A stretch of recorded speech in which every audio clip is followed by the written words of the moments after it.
សួស្តីអ្នកទាំងអស់គ្នាសូមស្វាគមន៍មកកាន់ Learn AI with Sunan អូខេអ្នកទាំងអស់គ្នាបន្ទាប់ពីអ្នកទាំងអស់គ្នាបានរៀនមេរៀនទី4ទាក់ទងនឹងការប្រើប្រាស់ prompt engineering ហើយដូច្នេះមាន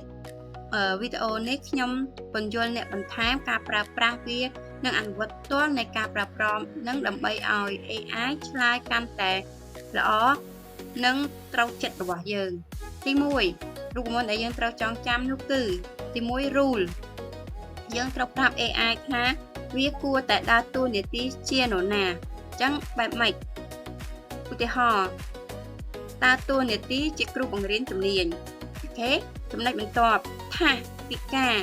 ប្រាប់ AI ថាអ្នកចង់ឲ្យវាធ្វើអ្វីអញ្ចឹងថាពន្យល់អំពី prompt engineering អញ្ចឹងមានន័យថាគ្រូបង្រៀនជំនាញម្នាក់ពន្យល់អំពី prompt engineering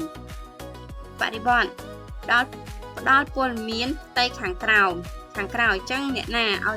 អ្នកស្ដាប់ជាអ្នកចាប់ផ្ដើមរៀនទាំងស្រុងអញ្ចឹងទៅឲ្យអ្នកស្ដាប់ដែលគាត់ចាប់ផ្ដើមរៀន format ទម្រង់បែបម៉េចគឺប្រាប់ AI ថាចង់ឲ្យវាបង្ហាញចម្លើយយ៉ាងដូចម្ដេចអូខេ format ប្រើចំណុចសង្ខេបនិងឧទាហរណ៍ងាយ constraint លក្ខខណ្ឌបន្ថែមដែនកំណត់ឬតម្រូវការ constraint អញ្ចឹងកុំឲ្យលើស300ពាក្យនិងប្រើភាសាខ្មែរងាយយល់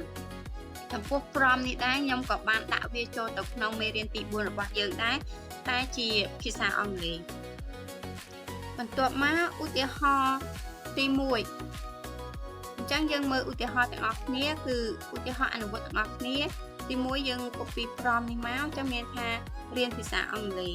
ហើយឲ្យ AI ដាក់តួនាទីជាគ្រូភាសាអង់គ្លេសគ្រាន់តែ copy ពាក្យនឹងមកហើយយើងចូលទៅ ChatGPT ហើយដាក់ក្នុង box chat នេះមកហើយផ្ញើទៅឲ្យ AI ដើម្បីឲ្យ AI ឆ្លើយនៅអ្វីដែលយើងចង់បានអូខេបន្ទាប់មកឧទាហរណ៍ទី2មួយទៀតគឺរៀបចំដំណើរកម្សាន្តអញ្ចឹងយើង copy prompt នឹងមកយើងមាន prompt ជាភាសាខ្មែរយើងសេបែបហ្នឹងក៏បានយើងមាន prompt ជាភាសាអង់គ្លេសគឺយើងសរសេរបែបនេះ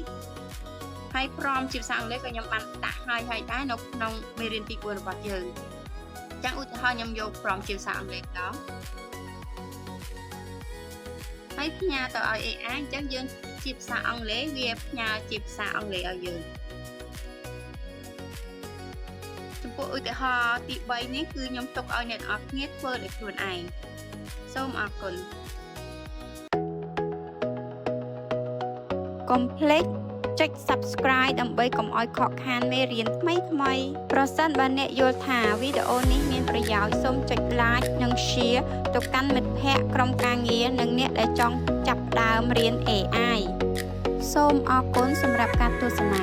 ហើយជួបគ្នានៅវីដេអូបន្ទាប់